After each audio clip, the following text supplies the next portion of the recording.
assim, o caminho que faz o aplicativo, né? Todas as seções que tem no aplicativo. Então, tem a página inicial, mostra outras telas que dá para acessar pela página inicial, mostra talvez onde tem uma barra de busca, onde tem um campo de configurações, onde teria um campo de perfil, enfim. É uma maneira mais... dependendo da arquitetura da informação, né, existem algumas arquiteturas que são um pouquinho mais...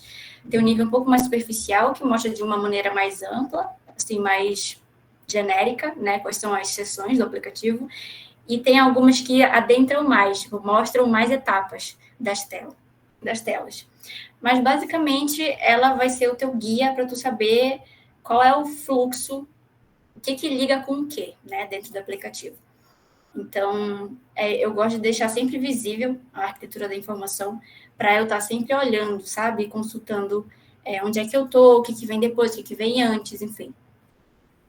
E aí, casado com a arquitetura da informação, é importante a gente entender qual é o fluxo, de fato, que vai ter o nosso aplicativo, né?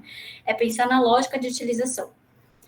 Porque, por exemplo, a arquitetura da informação ela vai mostrar de uma forma mais superficial quais são as seções do aplicativo. Então, você tem, por exemplo, uma seção de onboarding do aplicativo.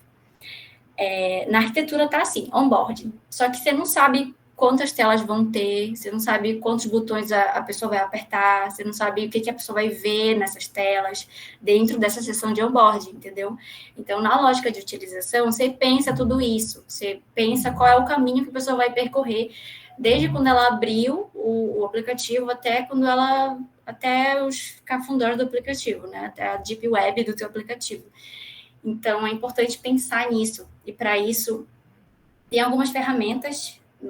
Vocês não estão usando o livro do Siegsbitt e Faust, né? Mas lá tem algumas ferramentas de concepção da lógica de utilização. E aí ele descreve, bacana, assim, para porque tem várias, né? Tem algumas. Então, ele fala quais são mais adequadas para quais momentos, assim. Então, fica aí... fica a escolha de vocês decidirem o que serve melhor para o projeto de vocês, né? Tem outra ferramenta interessante que eu gosto, que é a jornada do usuário, que tem vários lugares, uns templates para a jornada do usuário, para você conseguir visualizar de uma forma linear, digamos assim, né, e mais visual, qual é o caminho que essa pessoa, que no caso poderia ser, que no caso é a persona de vocês, qual é o caminho que ela segue a partir do momento que ela entra em contato com o produto de vocês. Então, essas são 2 dicas que eu trouxe para vocês trabalharem a lógica de utilização. E aí, esse casamento das 2, eu acho que é muito interessante para a gente sempre deixar perto, acessível, sabe? A qualquer momento, para a gente ficar consultando sempre que a gente esquecer para onde a gente está indo, enfim, que às vezes a gente está super imerso no processo, né? Então é melhor sempre deixar uma colinha, assim, para a gente se localizar. E aí, falando do processo como um todo, né? Esse é basicamente assim a estrutura geral da etapa de prototipação. Então, a gente começa com rascunhos, né? Uma coisa sem se importar direito assim com a aparência em si do aplicativo, tá? Aí, a partir desses rascunhos, a gente pode até refinar um pouquinho eles, mas não tanto. Não vamos colocar nada de identidade visual ainda. A partir dele, a gente faz testes já na fase de rascunho. Esse é o ideal, né? Para que, se a gente precisar ajustar muitas coisas, ajustar telas que são, tipo, essenciais para o nosso aplicativo, para que a gente não tenha tanto trabalho, né? Eu não tenha retrabalho lá na frente de ter que mudar um monte de coisa. Então, mudar rascunho é bem mais fácil do que mudar um negócio todo refinado, bonitão, né? E aí depois a gente passa para uma parte de refinamento, que aí é a aplicação da identidade visual. Aí sim a gente vai deixar nosso aplicativo bonito, bonito, né? E aí, depois, com ele já refinado, bonitão, a gente passa de novo para outra etapa de testes. E aí, os ajustes que vão surgir, eu espero que sejam ajustes mais finos, né? Talvez aumente um pouco a fonte, muda o tom dessa cor, coloca, sei lá, aumenta o contraste aqui, umas coisas mais no detalhe, né?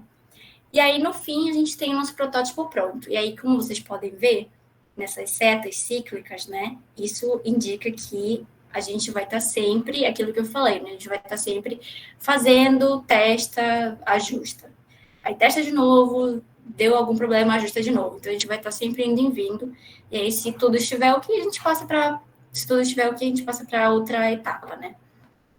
Então, é assim mesmo. Por isso que é um negócio mais orgânico, uma coisa que não tem preto no branco. Tem sempre essas etapas intermediárias. E aí, começando sobre os rabiscos, né? Os rascunhos. Tem uma nomenclatura que eu gosto de falar que são os rabiscoframes, que é basicamente a gente pegar um papel, uma caneta e rabiscar a interface. Tudo torto, tudo ilegível, entendeu?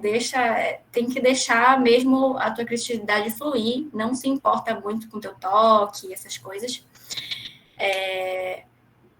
Porque essa forma é uma forma que é mais ágil, né, para testar a ideia. Então, tipo, você tá falando com teu amigo e tu tem uma ideia de alguma de onde posicionar determinados elementos na interface, e aí, em vez de tu ficar explicando para ele, tu vai, pega um papel, desenha, para poder ver se essa ideia, se o que tu imaginou vai funcionar de fato, né? A gente concretizar as nossas ideias. Então, é muito mais rápido a gente fazer isso direto num papel e caneta do que ter uma ferramenta, um computador, né, intermediando isso. O rabiscar também é bom para se desapegar do perfeccionismo, né? E aí, consequentemente, as tuas ideias vão fluindo mais e tal. Então, uma coisa mais espontânea, né? Tu não fica pensando tanto nos seus próximos atos. E aí eu trouxe aqui uma ferramenta do Cibers, Bettiol e Forte, que é isso daí, né? Que são as maquetes de papel, que eles citam lá no livro deles. E o Juan é perfeccionista. Bom, essa ferramenta em si, ela é muito boa para co-criar, assim, com o teu grupo, né? No meu caso, a gente fez Projeto 4 e o meu TCC totalmente remoto. Então, a gente não conseguiu, a gente teve que fazer pelo computador, não teve jeito. Mas eu mesma, em casa, quando eu tinha alguma ideia, eu já deixava um papel aqui do meu lado mesmo para eu fazer sozinha, os rabiscos, né? E aí depois, se eu visse, eu tentava vários layouts diferentes, rabiscando, e aí se eu visse que estava bacana, eu passava para o computador. Mas se vocês puderem se encontrar, assim, para ficar rabiscando junto, eu acho que seria uma experiência bacana. Apesar de eu não ter tido essa experiência, mas acho que deve ser legal. Porque dá para conversar, discutir, tudo ao vivo, né? Acaba fluindo mais rápido, eu acho.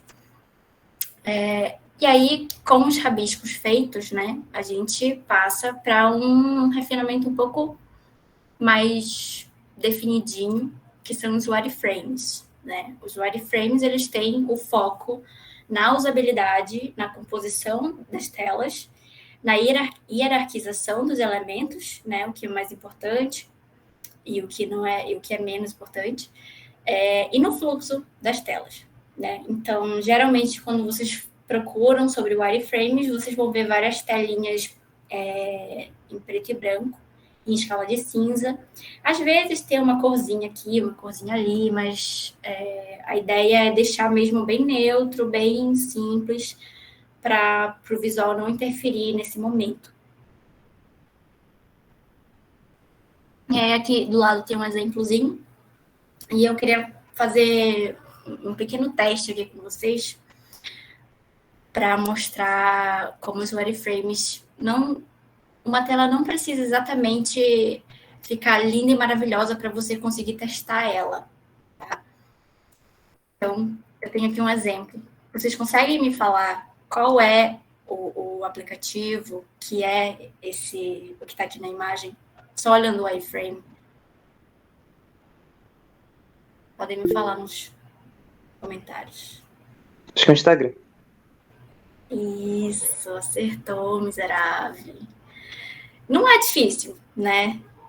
Saber. É um aplicativo que a gente está tão acostumado a ver. Então, se a gente vê só umas formas geométricas, não tem nem texto aqui, é só uns retângulozinhos, né? Então, a gente consegue testar os aplicativos, as telas, né, o protótipo, mesmo nessa fase. E aí eu tenho um pouco mais difícil. Qual é que é esse aqui? Facebook. Vocês estão sabendo, né, das redes sociais. Mesmo o Facebook não sendo tão usado mais, mas sim, é o Facebook. E, de novo, né, pela localização dos elementos, pelo próprio layout em si, a gente não precisa tanto de cores, de elementos bem definidos para a gente entender o que está acontecendo numa interface, né? Depois, o Orkut está voltando. Vou reviver a minha época de comunidades de Orkut. Saudade. Bom, mas é isso sobre os wireframes, né? E agora eu vou falar um pouco sobre o meu processo, né? Porque eu falo meu processo. Para todo mundo pode ser diferente. Todo mundo é diferente, cada um tem a sua própria linha de raciocínio, então não interpretem o que eu vou trazer aqui como verdade absoluta e como uma regra, tá? Eu só quero compartilhar com vocês o que funcionou para mim, então talvez possa funcionar para vocês também, tá? Então, começando com a dica de faça por partes, tá? Então, a gente tem lá a nossa arquitetura da informação. A gente vai começar separando as categorias dessa arquitetura, né, as seções, e a gente vai trabalhar em cada uma dessas seções individualmente, tá? Eu deixei aqui uma mini arquitetura da informação para a gente conseguir trabalhar hoje. Então, a gente tem uma página inicial, que antes vem o onboarding, aí dessa página inicial a gente acessa quiz, perfil, ranking e uma aba de configurações. Pode ser, sei lá, um joguinho qualquer nesse aplicativo. Então, a gente tem essas seções na nossa arquitetura, né? Então, a gente começa separando elas, né? Porque a gente não vai conseguir trabalhar em tudo ao mesmo tempo. Então, eu acho um exercício bacana a gente fazer essa segmentação das sessões, tá? Aí, ok, a partir daqui, a gente vai começar a pensar o que precisa ter nessas telas, né? Então, coisas que você já sabe que vai precisar ter. Então, vocês já passaram pela árvore funcional, vocês já viram concorrentes, vocês já viram quais são as necessidades do público-alvo. Então, provavelmente, vocês já definiram requisitos, né? Então, provavelmente, vocês já têm algumas coisas que vocês sabem que vai precisar ter em determinadas sessões, né? Então, por exemplo, na página inicial, a gente sabe que vai precisar ter botões que leva para a configuração, que leva para o quiz, que leva para o perfil e para o ranking, porque é a partir da página inicial que a gente acessa essas outras seções, né? Então, a gente sabe que vai precisar ter isso. Na página inicial, talvez precise ter, sei lá, uma barra de busca. A gente sabe que vai ter uma barra de busca. Vai precisar ter um ícone do menu. Enfim, no perfil, a gente sabe que vai precisar ter foto da pessoa. Um botão de editar. Enfim, listar tudo que vai precisar ter em cada tela, né? Isso a gente faz esse exercício em algumas das ferramentas da lógica de utilização também. Mas eu não sei o que vocês vão escolher, né, como ferramenta. Então, eu estou falando logo aqui que é interessante a gente já saber, ter uma listinha, né, de todos os elementos essenciais que vão ter em cada sessão. E aí, depois que vocês listarem tudo, se der alguma travada, se vocês acharem que ainda precisa trabalhar mais, talvez esteja faltando alguma coisa, façam um brainstorming, conversem entre si, sabe? Reúnam com o grupo de vocês. E também nunca se esqueçam das referências, tá? Se vocês quiserem, antes de começar a pôr a mão na massa, se vocês já quiserem olhar referências antes, pode olhar, não tem problema nenhum. Uma coisa que eu fiz bastante é, tipo, procurar referências de acordo com a sessão. Então, quiz. Existem vários exemplos de telas que são um quiz. Vários tipos diferentes, né? Então, eu pesquiso quiz, por exemplo, lá no Pinterest ou no Behance. Então, eu pego várias referências só de tela de quiz, várias referências só de perfil, várias só de ranking, enfim, assim por diante. E aí, olhando as referências, até olhando para os concorrentes que vocês escolheram, né? Vocês conseguem olhar alguns detalhes que, nossa, isso aqui, eu não coloquei isso como essencial, mas eu tô achando que é bem importante, sim. Então, eu vou colocar no meu também. Entendeu? Então, é sempre bom estar olhando, assim, se começar a se sentir perdido, alguma coisa assim, é bom olhar referências. Mas não vão plagiar, tá? É para usar de referência. É inspiração, sem plágios. E aí, você começa... Peraí, deixa eu melhorar o celular. E aí, com essas listas definidas e tudo mais, né? É bom sempre a gente ver o que vem antes e o que vem depois dessa tela. Porque às vezes a gente está aqui no perfil. Tem que ter isso, tem que ter aquilo, tem que ter X, Y, Z. Mas aí a gente perde o fio da meada, a gente acaba se concentrando muito só na tela de perfil e esquece que, tipo, o perfil está linkado com a página inicial, que está linkado com o ranking, talvez, que também está linkado com alguma outra coisa. E aí a gente vai esquecendo de acrescentar, talvez, elementos que sejam necessários para interligar essas outras telas, sabe? Para compor o fluxo inteiro. Então, sempre que vocês estiverem concentrados aqui, focado numa sessão, já fez um monte de coisa aqui, dá um tempo, dá um zoom out, olha de novo a arquitetura da informação, vê com o que ele está interligando, com o que vem depois, o que vem antes, para você não esquecer, né, alguns pontos importantes. E aí isso vai facilitar o seu trabalho lá na frente, né, quando começar a simular os cliques. Então, é importante ficar dando essa visão macro, aí depois vai para uma visão micro, depois volta para a visão macro, enfim. É um processo bacana para ficar repetindo.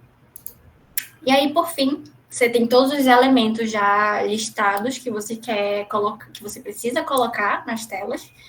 E aí, como que eu vou organizar esses elementos, né? Definindo a hierarquização e o próprio arranjo mesmo, o layout das telas.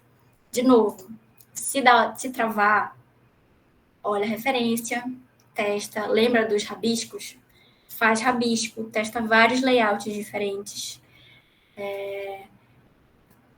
Não fica preso no detalhismo, sabe? Faz um rabisco rápido e provavelmente, se você fizer um primeiro layout, você achar, tá bacana esse layout, acho que eu vou seguir com ele.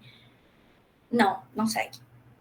Tá bacana, beleza, guarda, separa, mas testa outros, só assim por precaução, sabe? Não fica preso só no primeiro que você fez. Vai testando outras opções. E aí, o que você achar que fica bom, vai separando, o que achar que não tá legal de jeito nenhum, vai descartando. Então, isso é um processo bacana para se fazer para cada uma das sessões do seu aplicativo. E aí, é bom lembrar que aqui eu coloquei seções, né? Onboarding, página inicial e tal. Mas o onboarding, por exemplo, não é uma tela só, tá? O onboarding, às vezes, tem, sei lá, 3 etapas. Então, não é só porque tem só uma palavra de onboarding aqui, um elemento de onboarding, não quer dizer que seja só uma tela. Isso aqui são sessões, né? Então, é importante vocês pensarem no fluxo também dessas telas por sessão. Desculpa, gente, onboarding é como se fosse uma apresentação inicial de um aplicativo. Como se fosse um tutorial, digamos assim. Quando você entra num aplicativo, por exemplo, e aí aparece umas telas que explicam o que o aplicativo faz, explica como que faz determinada função principal do aplicativo, ou tem aquelas telinhas com ilustração que tem uma descriçãozinha, assim, sabe? Você vai passando a tela, apertando Next. Isso é como se fosse um onboarding, que ele te ambientaliza, te contextualiza sobre o que é o aplicativo que você vai usar. Isso que é onboarding. E aí, bom, mas é isso, tá? É só para lembrar vocês que é bom ter mapeado isso, que só porque tem, por exemplo, só um quadradinho escrito quiz, não quer dizer que vai ser só uma tela do quiz, que represente o quiz. Então, o quiz provavelmente tem, tipo, uma tela de perguntas, tem uma tela de resultados, tem uma tela de, sei lá, um menu dentro do próprio quiz, enfim. Então, por isso que é importante a gente mapear primeiro, listar, né, todas as coisas, pelo menos tentar as coisas essenciais que vão ter no nosso aplicativo antes da gente realmente começar a desenhar, tá? Em relação a isso, vocês têm alguma dúvida? Posso avançar para as outras dicas? Eu vou considerar isso como um sim, posso avançar, tá? Essa foi a dica de façam por parte, beleza? A segunda dica é, como eu já falei, mantenha elementos simples, tá? Então, se tem se tem alguma foto de perfil, não precisa, tipo, colocar uma foto e realmente, pode botar só um círculo, ou um quadrado, enfim. Um botão, não precisa botar sombreamento no botão, colocar gradiente, não, deixa um negócio cinzinha mesmo, cor chapada, e é isso. Evitem ficar refinando demais o wireframe, né? Porque depois vocês vão refinar bastante em outra etapa. Terceiro, dê prioridade aos conteúdos essenciais. Então, textos, elementos textuais, por exemplo, que não vão afetar a experiência do usuário, né, nesse momento, deixa retângulozinhos mesmo, linhas, ou então o famoso lore ipsum, tá? Não precisa escrever uma coisa super elaborada, enfim. Agora, botões que a pessoa vai precisar entender o que está escrito para poder selecionar aquele botão e ir para outra tela, aí sim precisa ter definido. Quem está fazendo card sorting agora, por exemplo, é uma etapa importante também para definir a nomenclatura, né? Dos botões e do menu, enfim. É uma coisa bem importante. Então, se vocês souberem dizer o que é importante e o que não é, dê prioridade só para deixar já definidinho as coisas que são essenciais. Os outros elementos, os outros textos que não vão influenciar, não vão impactar agora na influência, na experiência, deixa lore ipsum mesmo. Quarto, anotem as suas ideias. Com certeza, enquanto vocês estiverem rabiscando feio, Com certeza vocês já vão começar a imaginar, nossa, mas esse botão aqui vai ter um gradiente lindo. E aqui eu vou botar uma ilustração foda, maravilhosa. E aqui talvez possa ter formato de tal coisa. Deixa anotado essas coisas, porque depois com certeza tu vai esquecer, tá? É inevitável a gente estar fazendo uma coisa e começar a pensar já lá na frente. Então, como isso vai acontecer, querendo ou não, então já fica te policiando para tu, sempre que tiver uma ideia dessa, anotar, para não perder talvez uma ideia genial que tu teve, tá? Quinto, revise o fluxo das telas. Como eu falei, né? Às vezes a gente está super concentrado numa determinada parte do processo e a gente, sei lá, a gente se perde o fio da meada, a gente acaba fazendo coisas redundantes, ou então não está seguindo exatamente o fluxo que a gente imaginou para o aplicativo. Então, depois que você terminar, por exemplo, uma sessão inteira, uma boa quantidade de sessões no seu aplicativo, dá uma revisada no fluxo, vê se está fazendo sentido cada layout que você planejou para as telas, sabe, sequencialmente. Vê se está fazendo sentido, vê se tu não esqueceu de botar um botãozinho em determinada tela, enfim. É bacana fazer essa revisão antes da gente começar, de fato, a simular os cliques e a testar com as pessoas, tá? E aí, feito isso, a gente começa a nossa etapa de testes, né? Para fazer os testes, a gente precisa simular os cliques para deixar o nosso protótipo usável. E aí é que entra o software de prototipação, tá? Então, eu separei aqui para vocês um exemplo para a gente começar a prototipar. Eu não sei se vocês já entraram no Figma antes ou deram uma olhada por cima, mas não tem problema, tá? Eu vou explicar aqui como se vocês nunca tivessem visto o Figma na vida. Quem quiser fazer e fazendo enquanto eu estiver falando, pode fazer. É ideal se tu tiveres duas telas, né, para ficar me olhando e fazendo as coisas, mas se não tiver, tudo bem. Pode só prestar atenção e ir anotando as possíveis dúvidas para poder tirar depois, ou na hora mesmo. Pode me interromper, não tem problema. Então, bom, esse aqui é o Figma, gente, tá? Aqui em cima é a barra onde tem as ferramentas principais que a gente utiliza para mexer nas coisas no Figma, né? Aqui a gente tem aquela famosa barra de arquivos, né? Quem mexe em Photoshop e Illustrator sabe que tem essa barra, que tem várias coisas técnicas. Aqui nós temos duas ferramentas muito usadas, que é a setinha para você mover os elementos e a ferramenta de escala, né? Para diminuir ou aumentar os elementos mantendo a proporção. Aqui a gente tem os frames, que são como se fossem as pranchetas do Photoshop e do Illustrator. Tem a ferramenta Slice, que é como se você fizesse prints das suas telas, de determinadas áreas das suas telas, sabe? Quando você usa essa ferramenta, faz um quadradinho, aí você tira print dela. Ela serve para isso. Aqui a ferramenta de formas. Então, tem retângulo, linha, círculo, até imagem, enfim. Para quem usa softwares de vetor, né, como o Illustrator ou até o Corel, já está achando isso bem familiar, né? E a gente tem a ferramenta da caneta, de vetor, né? E de lápis também. Também é em vetor, mas aí você consegue fazer as coisas mais livremente com o lápis.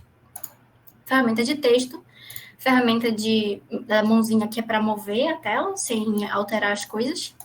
E uma ferramenta de comentário, caso você esteja co-criando com as pessoas aqui no Figma, né? Aqui tem o nome do nosso bot, não é importante agora. Aqui é o ícone da pessoa. Aqui é um botão de compartilhamento. Aqui é esse playzinho onde a gente dá play no nosso protótipo. Depois eu vou mostrar para vocês. Esse ícone aqui aparece caso vocês não tenham as fontes instaladas no computador de vocês. O Figma, ele pega fontes do computador, tá, de vocês, mas precisa ter um pluginzinho. Aí, às vezes, quando não tem, ele aparece assim, missing fonts. Mas aí isso é detalhe, né? O Figma, ele tem fontes próprias, que já tem aqui, que são gratuitas. Então, só se tiver alguma fonte muito específica, assim, para vocês usarem, que vocês procuram esse plugin. E aqui, nessa porcentagem, é onde você controla algumas visualizações, né? Então, o zoom e algumas coisas, tipo a régua, tipo os grids, enfim. Você pode deixar visível ou oculto. Aí, aqui na esquerda, a gente tem a coluna de camadas. Então, é parecido, é um pouquinho mais bagunçada que as camadas do Photoshop e do Illustrator, tá? Mas você vai se acostumar. Aqui, em cima, a gente tem os assets, que é uma coisa... Eu não vou explicar agora para vocês, depois eu vou mostrar, tá?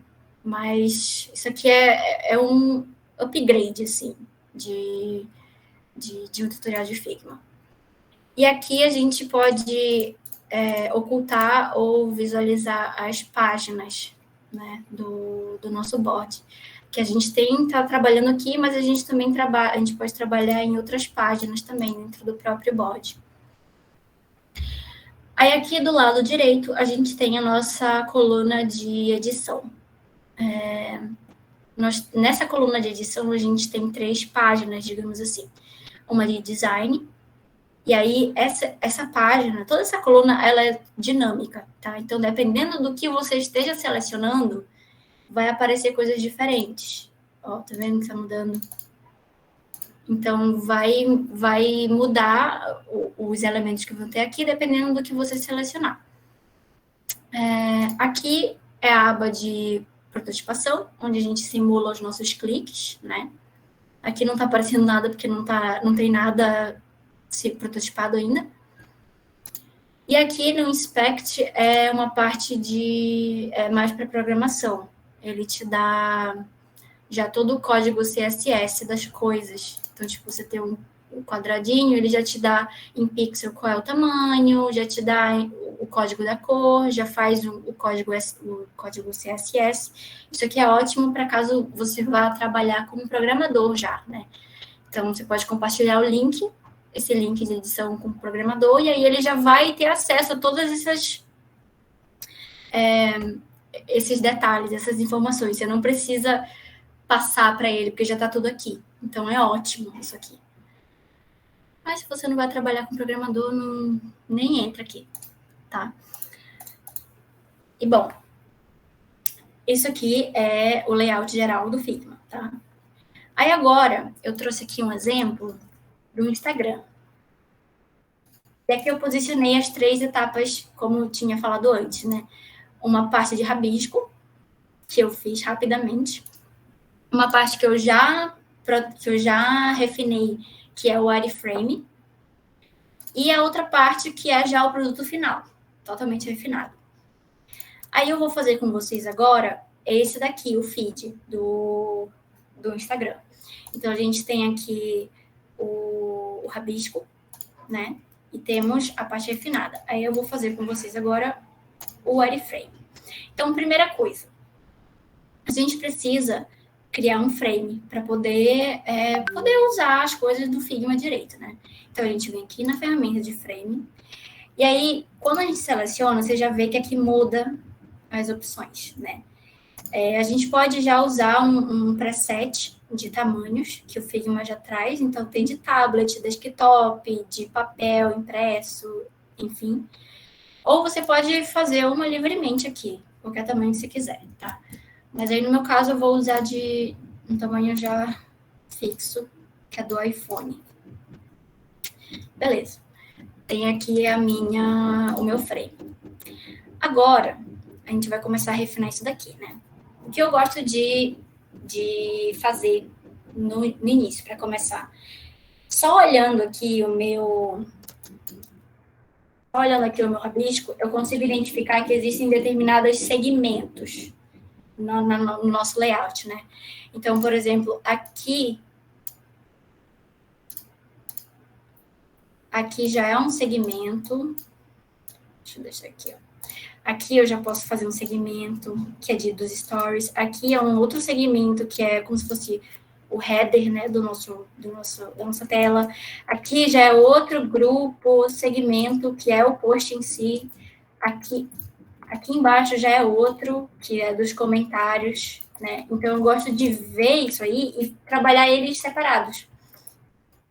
Então, a gente pega, por exemplo, o dos stories. Eu vou começar aqui pegando o círculo, aí eu faço uma bolinha, fazer fora mesmo, né?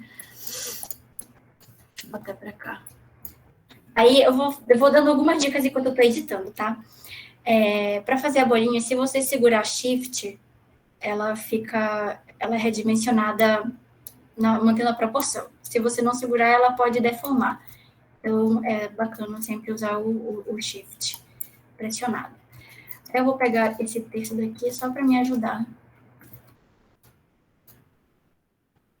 E aí, olha, como isso aqui é um texto, já aparece outras coisas aqui na nossa coluna de edição, né?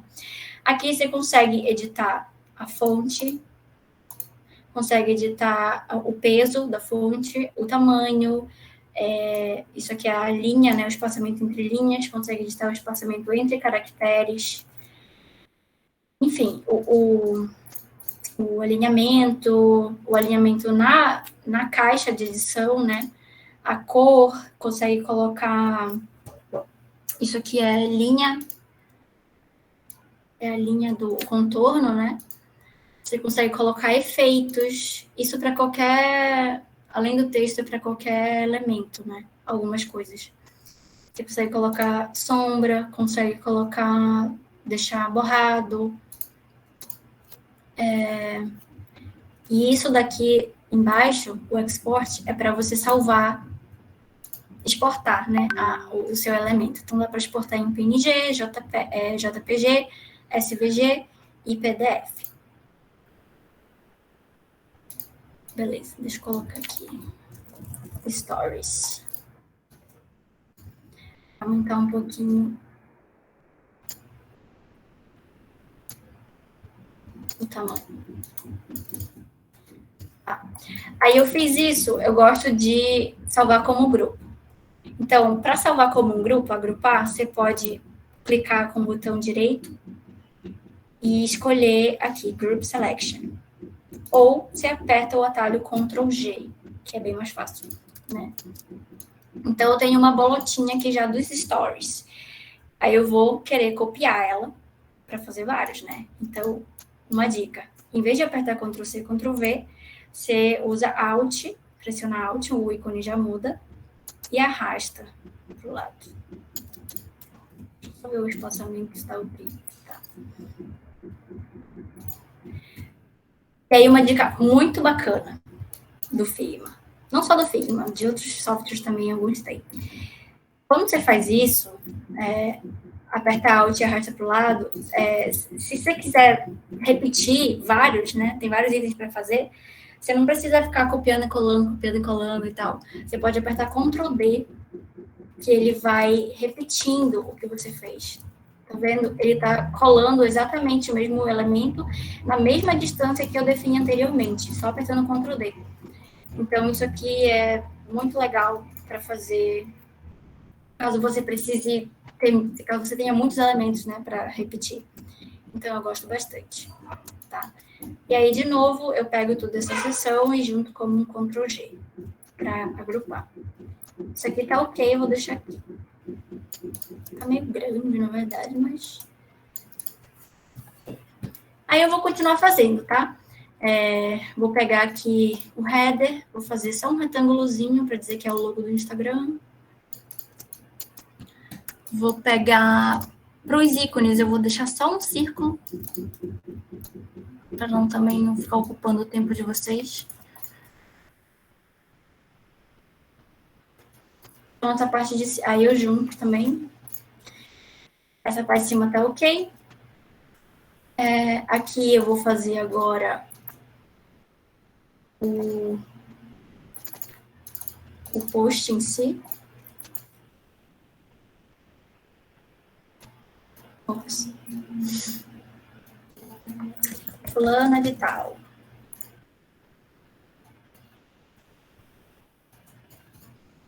Um quadradito. Deixa eu pegar o tamanho certinho.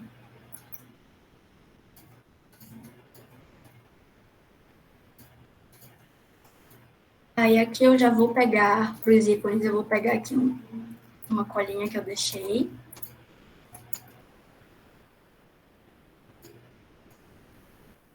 Aqui. O coração. Eu vou usar a escala, a ferramenta escala nele para aumentar um pouco.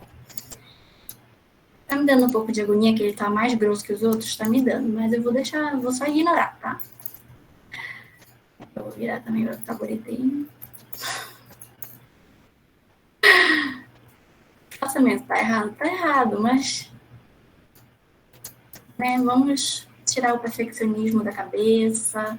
Na verdade, nessa parte do wireframe, você já pode ir definindo o grid do seu aplicativo, né? E deixar as coisas já no lugarzinho certinho. Não tem problema. Porque aí, depois, quando você vai refinar, vai ficar mais fácil. Mas aí vai depender das suas prioridades, né? Você deixar tudo já milimetricamente calculado pode levar mais tempo. E aí, se você precisar ajustar alguma coisa, vai demorar mais. Mas varia de processo para processo. Eu vou deixar só isso aqui, tá? Vou só colocar um quadradinho aqui para fingir que é o negócio de salvar. E aí eu seleciono tudo e aperto Ctrl G para agrupar. E coloco aqui no minha tela. Deixa eu só redimensionar para ficar bonitinho.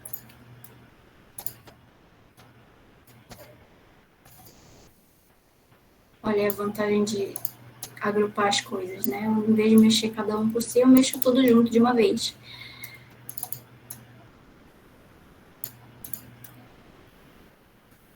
Tá? Beleza.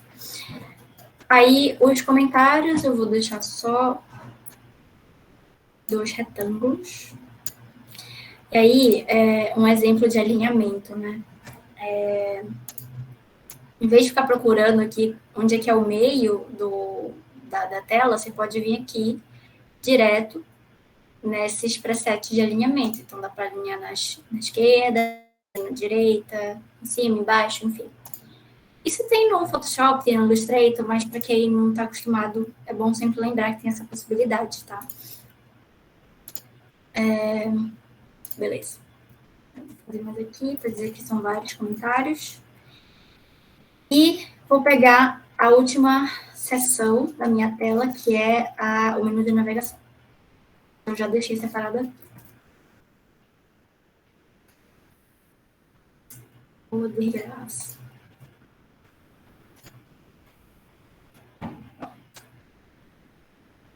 Aqui embaixo. Vou puxar as coisas um pouco para cima, que ficou... Eu vou excluir isso aqui. Pronto. Pronto, maravilhoso. Temos aqui o nosso feed, mais ou menos feito. Eu acho que isso aqui não está dentro do frame. Agora tá. Beleza. Agora eu queria analisar um pouco essa tela com vocês, tá? Para explicar algumas coisas, né? Como vocês viram, o frame, ele já vem por tipo, padrão, definido com essa opção marcada, que é o Clip Content. Que tudo que estiver para fora das bordas do teu frame, né, ele vai desaparecer. Mas você pode desmarcar também, que aí você vai conseguir ver se tem elementos que extrapolam a sua borda. Às vezes isso é necessário, tá? Para a gente conseguir prototipar. Eu vou mostrar para vocês daqui a pouco. mas tem essa opção, tá bom?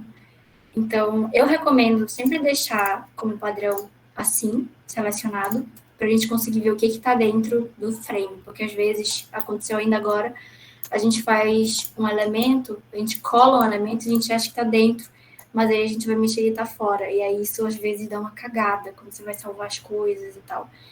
Então, é bom sempre certificar de que as coisas estão dentro do frame, tá? Dá para ver também nas camadas, que o frame aparece, é como se fosse um grupo, né, de elementos. Então, aparece aqui quando tem elemento fora, quando tem elemento dentro. Mas é importante sempre deixar isso bem claro. Aí, beleza. A gente tem aqui a nossa tela. Já dá para começar a prototipar algumas coisinhas, tá? E aí, como é que a gente faz isso, né? A gente vem no nosso botãozinho do play, que é para visualizar a prototipação. Eu já deixei aqui a aba. E aí nós temos esta tela, que é a nossa tela de testes, tá? Aqui a gente pode escolher qual é o celular que vai aparecer. A gente vem sem selecionar nada, a gente vem no prototype, e aí tem aqui device, que é o... Qual é a tradução de device? É o aparelho de celular. Aí você tem várias opções, tem iPad, iPhone, MacBook, enfim. Aí você dá, inclusive, para escolher se ele fica na horizontal ou na vertical, tá? E dá para escolher até o modelo. Nossa, é muito detalhado, né? Mas enfim, dá para escolher várias coisas, dá para escolher a cor do background, inclusive, da sua prototipação. E tudo para melhorar a experiência na hora da pessoa testar, né? O teu protótipo. Aí eu escolhi isso aqui, beleza. Aqui tem um botão, aqui você consegue ver os comentários, caso alguém, você consegue colocar comentários nas telas, direto dessa tela de prototipagem. Aqui tem um botão para compartilhar o seu protótipo, então quando vocês começarem a fazer os testes, é isso que vocês vão usar. Vocês fazem um link e mandam para a pessoa que ela vai cair nessa tela, para poder começar a usar o aplicativo de vocês. E aqui tem algumas opções de ajuste na tela, né? Isso vocês vão explorando, tá? Que é coisa besta. Aí, beleza. A gente tem aqui a nossa tela, que é aquela primeira tela que eu fiz já antes. Só que agora, como a gente tá, né? Como a gente não fez nenhuma simulação de clique, o que acontece? Ela tá como se fosse um slide. Então, todos os frames que a gente tem, eles estão só jogados aqui, em ordem sequencial. E aí a gente clica nas coisas e não dá para fazer nada, né? Porque não tá simulado nada. Então a gente volta para cá. E aí a gente vai começar. Onde que eu começo? Vamos começar apertando aqui, definindo essa bolotinha aqui, que é a nossa foto de perfil, né? Pra gente clicar aqui e ir pro nosso perfil, tá? Então a gente vê aqui em Prototype, seleciona só o elemento que a gente quer que a pessoa clique. E aí aqui tem dois caminhos. A gente pode ver aqui na coluna da direita e apertar para adicionar uma interação. Aí vai aparecer esse caminho aqui. E aí esse primeiro, esse daqui da esquerda, ele fala o tipo de ação que a pessoa vai fazer. Então, no caso, on tap é porque quando a pessoa apertar, vai acontecer alguma coisa. Aí tem on drag, que é quando a pessoa arrasta. Tem esse while hovering, que é quando a pessoa só passa o mouse por cima, acontece alguma coisa. Esse aqui é quando pressiona, esse aqui é comando pelo teclado. E tem vários outros. Mas aqui a gente vai usar o on tap, que é quando ela clica, né? E aí aqui no known, que é depois da seta, né? É a ação que vai acontecer. É o que vai acontecer depois da ação. Então, a gente tem algumas opções. Navigate to, que é a opção de ir para outra tela. Tem Open Overlay, que é um pop-up, basicamente. Swap Overlay é para trocar a tela do pop-up. Close Overlay é para fechar um pop-up que talvez esteja aberto. Aí tem a opção de voltar. No caso, vai voltar para a tela imediatamente antes que você estava antes. Scroll to é quando você aperta, é na mesma tela, você aperta no elemento e aí ele vai te, tipo assim, uma tela que é comprida, ele vai te mandar para outro lugar, que você decidir. E Open Link, que é caso você queira linkar alguma coisa, né, de externa. Então, a gente vai selecionar Navigate to, tá? Aí, quando a gente seleciona, já abre um outro drop-down para a gente escolher para qual frame que vai. Então, como a gente só tem mais um frame, além desse, já está aqui fácil, né? Mas, às vezes, essa lista é gigantesca. Então, se você quiser usar por aqui, é bom nomear as coisas bonitinho. Mas também tem a outra opção. Deixa eu apagar aqui. Tem a outra opção, que é você seleciona o elemento, vem aqui nessa bolinha, que tem um mais, e arrasta. Aí vai vir a setinha e você puxa até a tela que você quer que ele vá. Aí pronto.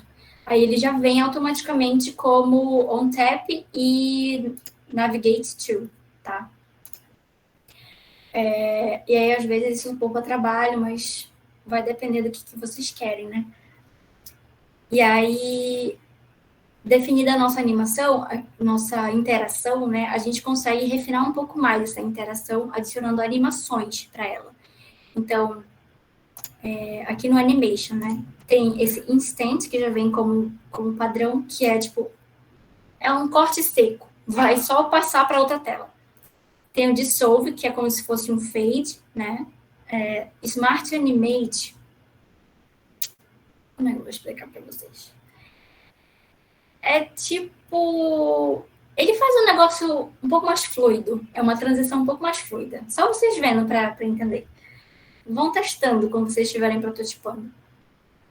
Tem o Move In e o Move Out, que é quando a tela entra por cima, né? Aí você consegue, inclusive, escolher a direção e consegue escolher, tipo, qual é a gradação que vai acontecer essa animação e qual o tempo que ela vai durar.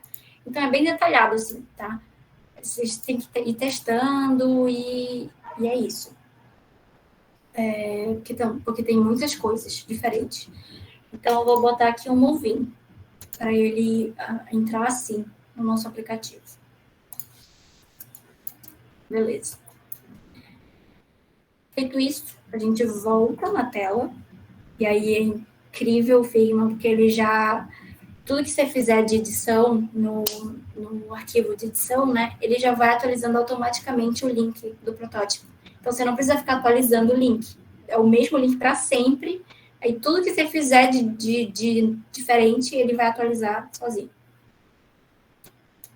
E a gente clica e... já está aqui, isso aqui. Eu acho que tem alguma... tá aqui. Pronto. Deixa eu voltar.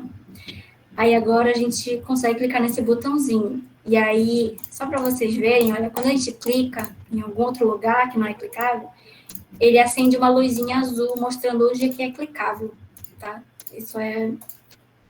Isso dá para desabilitar isso, eu acho, se vocês não quiserem no teste de vocês. Mas isso é bacana para quando às vezes você esquece o que você simulou de clique. Então, a gente já clica aqui e a tela aparece. Então, a gente já tem nossa primeira interação. Agora, esse é o básico. Eu vou mostrar para vocês algumas coisas que... Não é porque não está voltando. Deixa eu dar uma atualizada. Alguns outros tipos de interação que é um pouco mais difícil de fazer. Difícil não, é só trabalhoso às vezes. O nosso feed, a gente sabe que o feed ele é contínuo, né? É infinito. Então, ele não fica parado assim, a gente consegue ficar dando scroll infinitamente. E os stories é a mesma coisa, a gente dá scroll, só que na horizontal, né? E aí, como é que eu faço isso? No Figma. eu venho aqui. Vamos primeiro fazer o scroll na vertical, que é o mais simples. A gente seleciona o nosso frame. E aí, para a gente poder fazer o scroll, a gente precisa ter uma tela grande, uma tela super grande. Então, a gente pega aqui o nosso frame e puxa ele para baixo. Só que é o seguinte, às vezes, tem alguns elementos que eles se deformam quando a gente muda o formato do frame. Vai depender de uma série de motivos, tá? Então, para isso não acontecer, você pressiona Ctrl e aí puxa. Ó, tá vendo que o menu já não veio junto? Então, é isso. Aí, quando pressiona Ctrl, ele puxa só o frame e deixa os elementos parados, tá? Então, eu recomendo isso, caso aconteça distorção de algum elemento. Aí, beleza, tá grande. Aí, eu vou só copiar aqui mais pra baixo. Vou deixar maior. Só pra...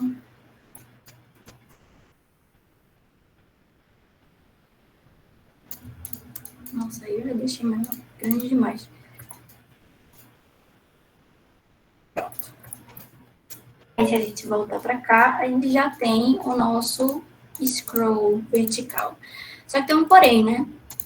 O menu, ele tá indo junto com a tela, com o scroll. A ideia era que o menu estivesse fixo, né, aqui nesse local. Então, o Figma, ele deixa a gente fixar alguns elementos na nossa tela. Como que a gente faz isso? A gente vem aqui no nosso menu, vem aqui do lado, e existe uma opção que é Constraints, que significa restrições. E aí, aqui tem um quadradinho, né, com alguns risquinhos. E aqui alguns drop-down com umas listinhas para a gente escolher. E aí, o que acontece? A gente seleciona essa caixinha aqui, Fix Position when Scrolling, que significa para fixar a posição quando a gente estiver scrollando. Qual é a tradução de scroll? Rolar. Quando estiver rolando a tela. Aí a gente deixa fixo, ligado. E aí, como a gente quer que a nossa barra de navegação esteja no rodapé, a gente tem que selecionar, digamos que vem assim, padrão, tá? No centro e centro. A gente tem que selecionar trabalho e no meio, porque a gente quer que ela fique fixa embaixo e centralizada, né? A gente não quer que ela fique para baixo no canto ou para cima na direita, enfim. Então, dependendo do elemento que você quer fixar, você tem que dar uma pensadinha para escolher aqui a posição certa.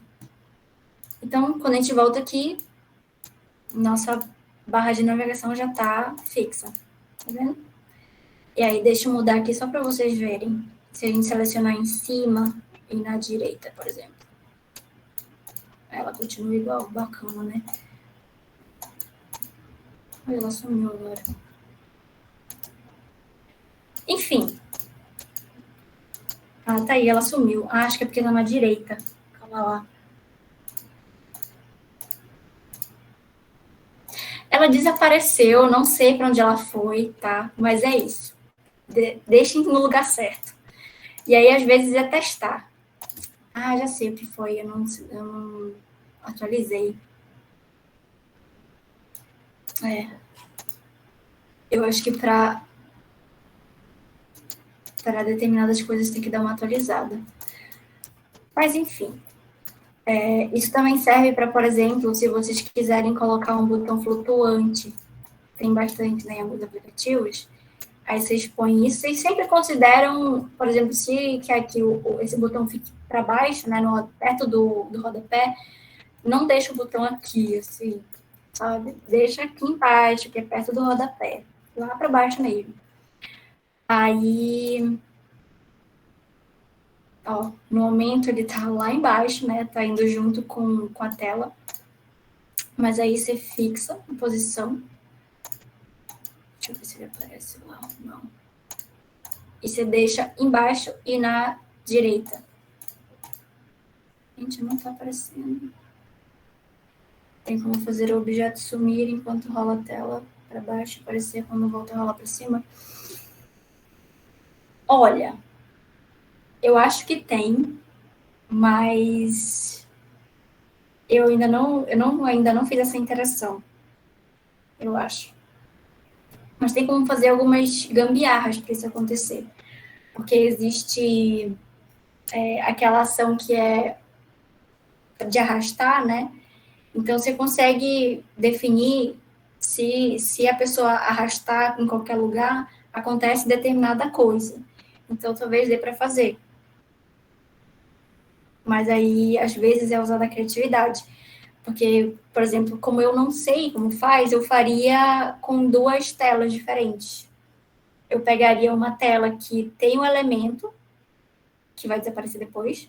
Aí eu colocaria uma animação, a interação de arrastar, aí quando arrastasse, ela ia passar para outra tela, que é a mesma tela, só que sem o elemento, com uma animação de dissolve, que é do fade. Que daria o mesmo efeito, né? Só que talvez fique um pouquinho mais pesado, mas é um jeito de fazer. Talvez tenha uma opção, tá? Mas eu não tô lembrando agora. Mas tem gambiarrinhas para se fazer. E o Figma é cheio disso. Às vezes precisa fazer esse tipo de coisa, tá? Tipo o header do YouTube, né? Tem mais em site isso. Isso mesmo. Mas enfim, aí eu já deixei certinho aqui as restrições, né? E já está fixo o nosso botão. Então fica aí a dica dessa função. Agora, o nosso segundo passo é fazer o scroll na horizontal, né? Então, a gente vem aqui com o nosso grupo de bolinhas de stories. E aí, eu tenho que transformar isso aqui em um frame, tá? Agora, ele tá como grupo. Ó, se vocês forem ver aqui nas camadas, tá como grupo. E aí, eu venho aqui, aperto com o botão direito e transformo em um frame. Ou usa o atalho Ctrl+Alt+G. Beleza, virou um frame já. Agora, a gente vem no Prototype e tem essa opção que você pode escolher se esse elemento não vai ter scroll, se o scroll vai ser horizontal, vertical ou para todos os lados. Isso aqui é tipo quando você mexe no Google Maps, sabe? Você consegue ir para qualquer lugar. Aí, para você conseguir fazer um scroll horizontal, olha, já tá vendo que eu coloquei e já apareceu uma informação, um aviso aqui de erro.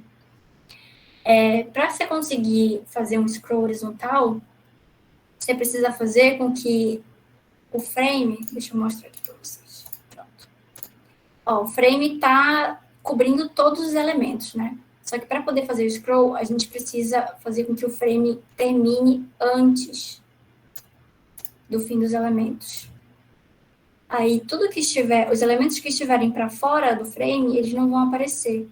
E aí, a gente vai conseguir arrastar para que eles apareçam. Inclusive, isso aqui tá me... Deixa eu só diminuir aqui para ele ficar pronto. Tá? Deixa eu voltar agora aqui. Pronto. Agora, o nosso frame está cortando os elementos, tá vendo? Pela metade. E aí, quando a gente vem aqui, sumiu o aviso. Então, se tiver alguma coisa na vertical, na horizontal, que precisa ter esse scroll, sempre lembrem que o frame precisa ser menor do que o tamanho total dos elementos, tá? Agora, a gente vem para cá e já tem o nosso scroll na horizontal.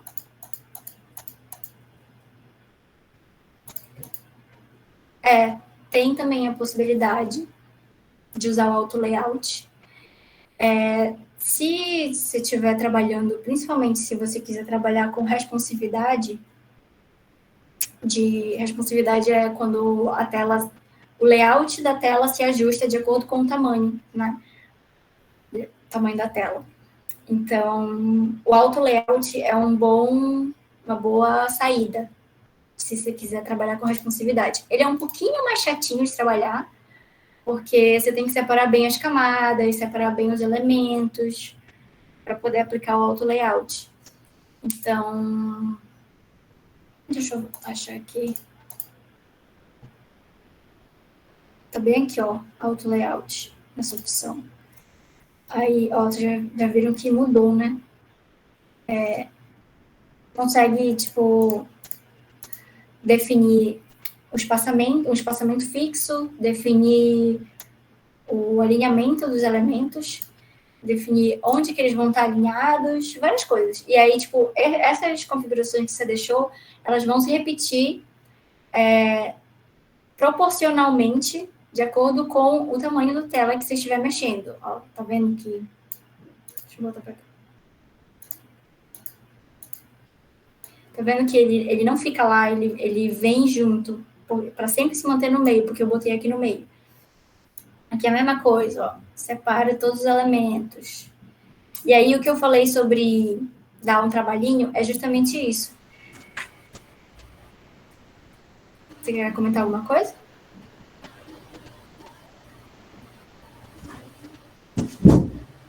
Acho que só ligou o microfone sem querer. Bom, enfim.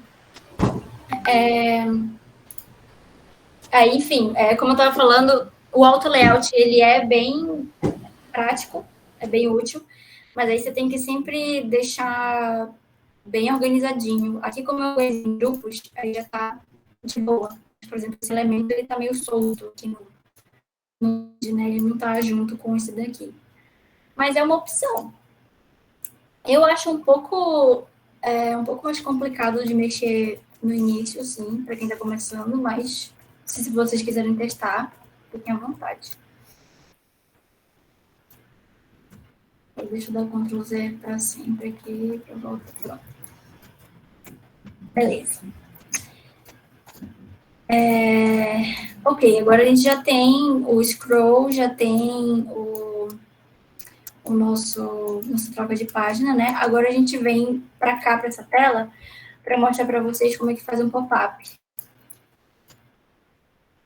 O pop-up, ele também tem que estar dentro de um frame, tá? Então, vocês fazem um frame para ser o pop-up. E aí, por exemplo, eu vou tentar simular aquela função do Instagram, que é quando a gente pressiona uma imagem, ela amplia, né? Então, eu vou pegar aqui, que já está pronto. Vou pôr aqui.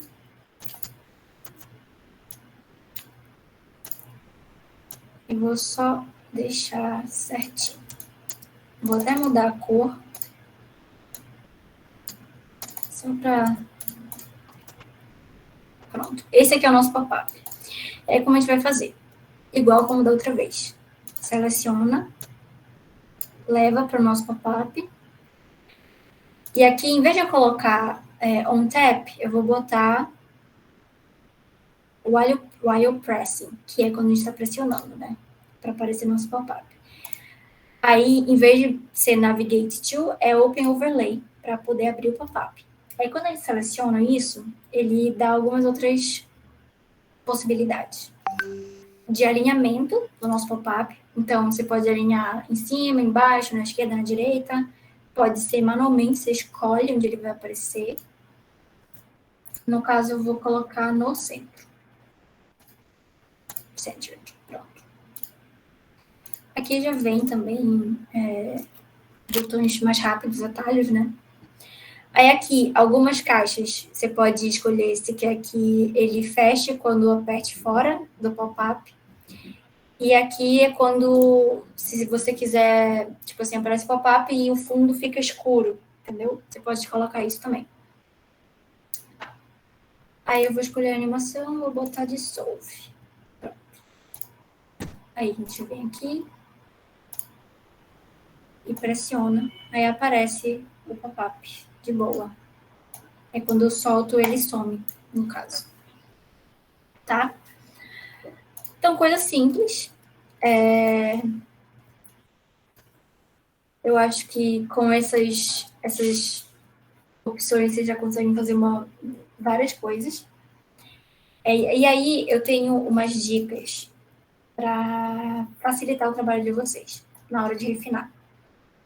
Quando vocês vão fazer umas telas que vão ter itens que vão se repetir em várias outras telas, por exemplo, o próprio menu de navegação, né, ele vai se repetir várias vezes.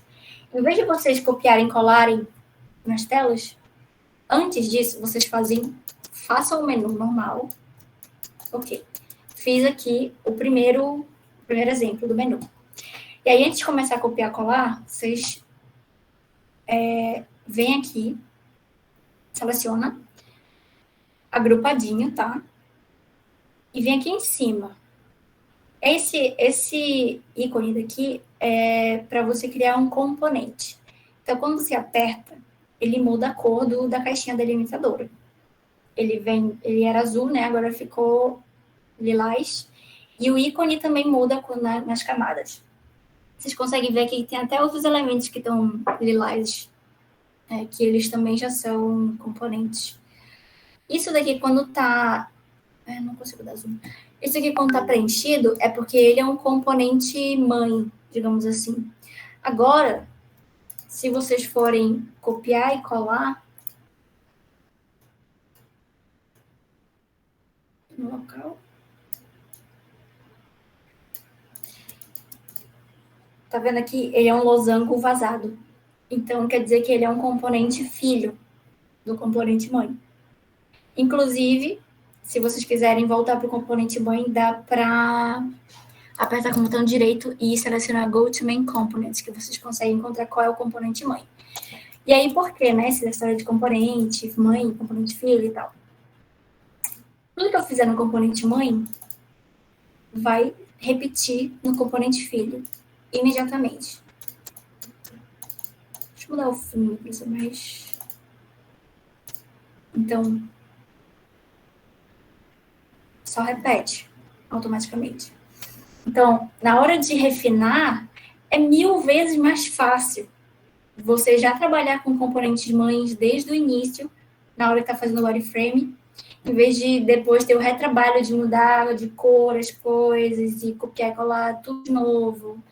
Então, se eu trocar aqui, ele vai automático, simultaneamente, as edições, tá? Então, isso é ótimo, tá? Fica aí a dica para vocês.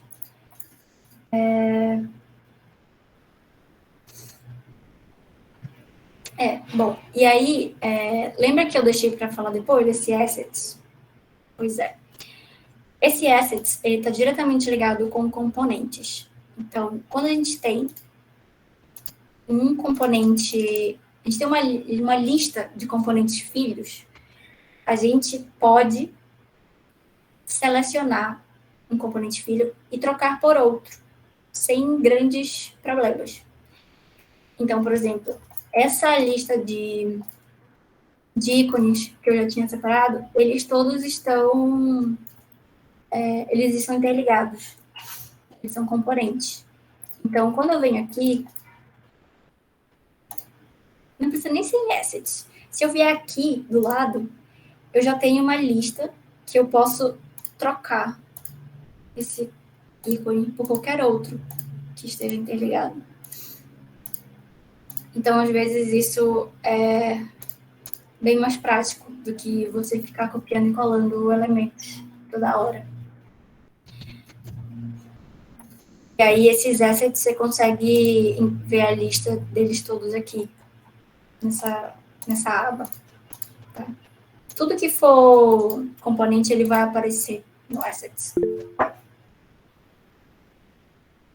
Tá na mesma proporção. Então, se tiver um ícone que é maior que essa tag aqui, por exemplo, ela vai ficar minúscula, porque ela vai caber nessa caixinha do elemento anterior, né? Então, você tem que, se você for fazer uma lista de ícones gigantes, tem que deixar eles todos meio que do mesmo tamanho, para não alterar essa proporção. Mas só de vocês usarem isso daqui já economiza um tempo absurdo, tá?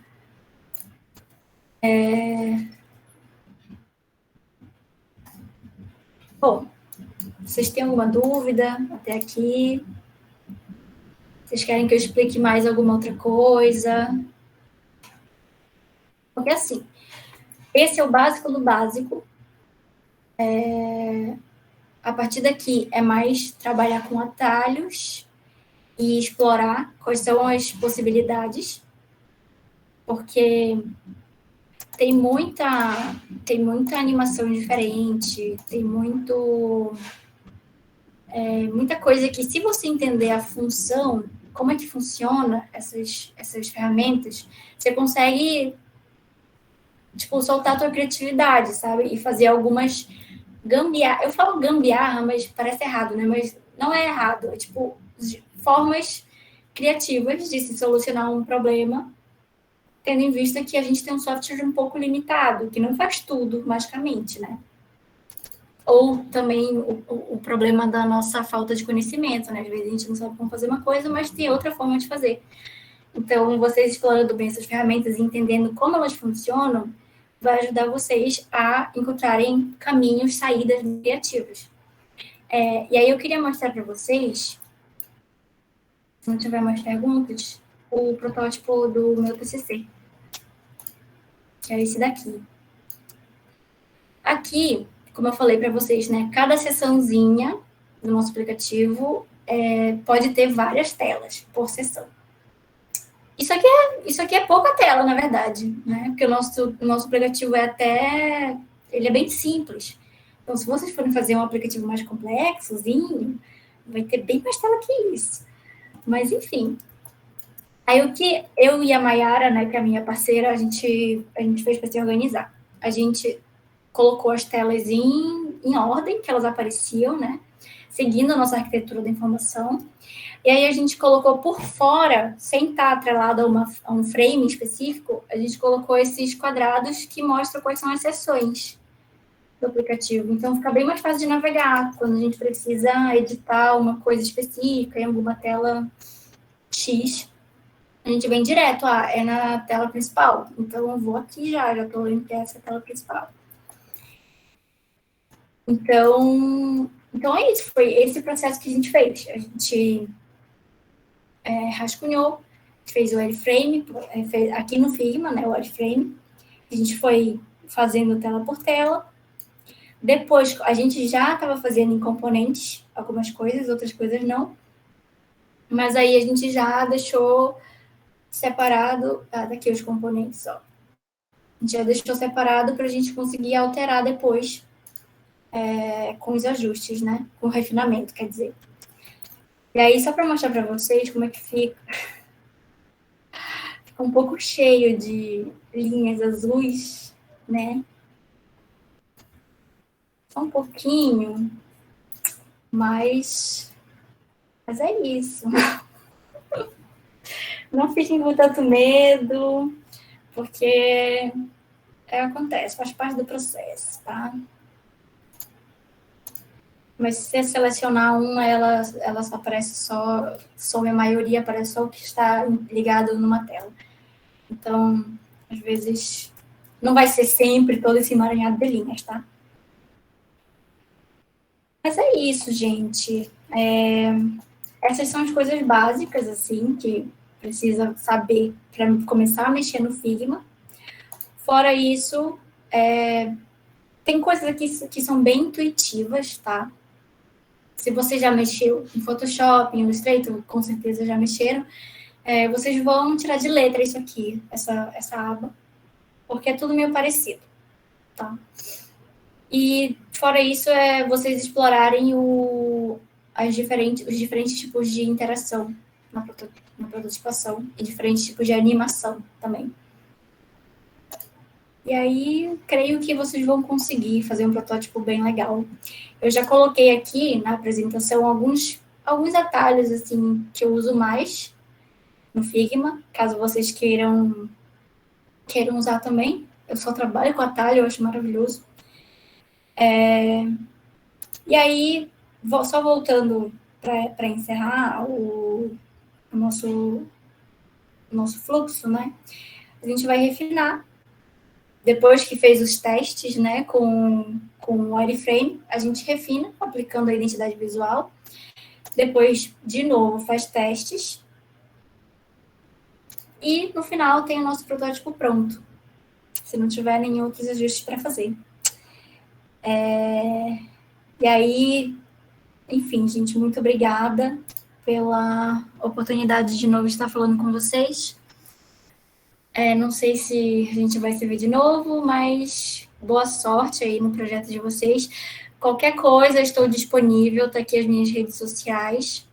Se vocês quiserem me chamar no Instagram para conversar, para perguntar alguma coisa, fiquem à vontade. Como isso aqui não foi gravado, né? Nossa, não foi gravado, que tristeza, cara. Não tem problema. Se vocês tiverem alguma dúvida de Figma, pode me mandar mensagem que eu ajudo vocês, tá? Eu acho que a última que tu fizeste para mim tá gravada. Ah, é verdade. E a gente ainda podia usar a gravação do Meet. É verdade. Acho que ficou gravado. Ah, então tá ótimo. Alguma dúvida, gente? Tudo tranquilo. Eu vou pedir para